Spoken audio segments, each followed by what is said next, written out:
Right, we're having a very busy day here in the shop, but don't worry, I'm not going to get ahead of myself. Now, we're working on that knife, and we got the scales all figured out.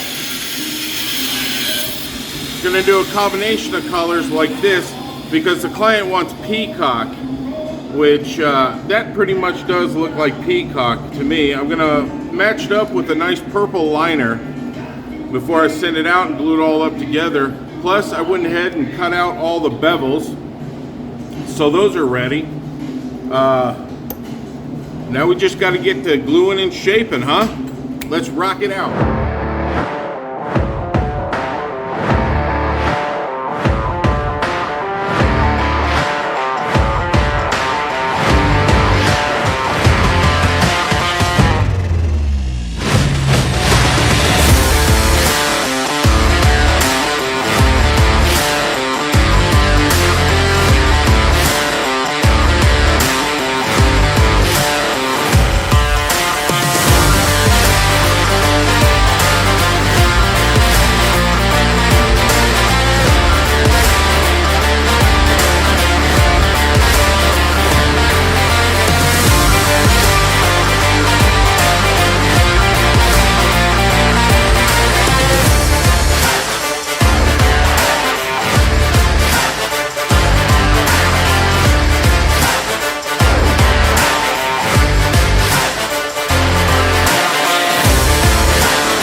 finished it up.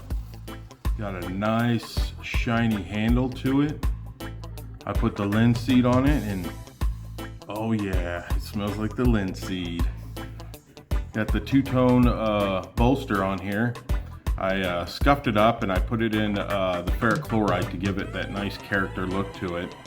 I was gonna etch monogram on there, but it just didn't. I don't think it'll be looking right with the two-tone bolsters, even if I was to put it on there.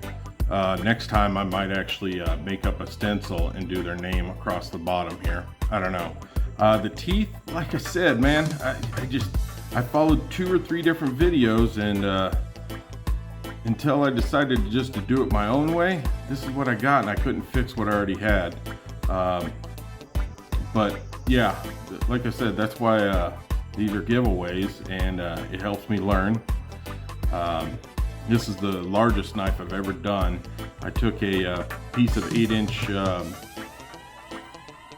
Damascus that I made and I was able to stretch it out to the 12 1/16, really just a little bit over. But I think during grinding and everything, I might have lost less than 1/4 of an inch, but that's okay. I like the top that I did here. It's a Tanto style top. It is nice and sharp. But the only problem with Damascus is you have that pattern that overlaps that, so you do get that still little prickliness because of the pattern. But again, it will do its job. It's nice and hardened, tempered. So I would not be afraid to put this on a bone or a tree. I've tested these out several times and they will cut. It'll do a nice saw pattern. The spine, I'm really proud of. It's a, gosh, it just doesn't want to focus in on it. It's a nice rose thorn spine and got a hole for the lanyard. I drew a 1/4 inch hole into the tang itself, and then I burrowed a 3/8 on each side so you can put your lanyard through there. This is a nice pommel spike, I think that's what they're called, pommel spike. So when it is in the hand, you can still use it to strike, to open up cans, punch holes in things that you might need. It is I think it's one of the survival necessities on there so you don't ruin your tip. You do have a nice pommel spike on the bottom there, and it works reverse, so if you're holding it this way you can still punch with it, and people know that you mean business, or doors, or to make other holes for anything. And like I said, they wanted a peacock color, so I went through and I found my different acrylics. I had to order one specially to get it a nice peacock. This has a nice aqua and blue and nice sapphire green or emerald greens in there, and this one has more of a purple and or I should say violet. Purple's not a color, and deep sapphire colors in there, and I put a nice violet liner on there. Odd thing I'm noticing, when I did go to do the grind and stuff and shaping up the handle, it seemed to open up my joints here, my segmented joints between the bolster and the actual handle itself. I don't know what caused that. That's interesting that I see that. I learned that if I'm doing a recurve on the handle, I got to segment my stuff correctly down here. Like I said, all good things to learn, you know? So the next one will be better. I do have my logo on it, as always, down here, LTD Forge. I kind of subdued it enough to where it would be predominant, and I'm thinking, because after I etched it and sanded it down and polished it, this popped up right here. So I'm thinking that was from when I was etching, and it might have, because it's straight, so I'm thinking it could be the tape mark on it that went straight across. Just different stuff I have to look out for. But again, I'm not going to scrub the project. It is a pro bono project, for a good friend of mine, and I know she'll like it. So I gotta ship it out real soon. I just gotta get a hold of it. All right. Hey, thank you for watching. It's been a lot of fun. The next builds are gonna be a little bit simpler unless you contact me. Remember, ltdforge.com. HTTP LTD Forge.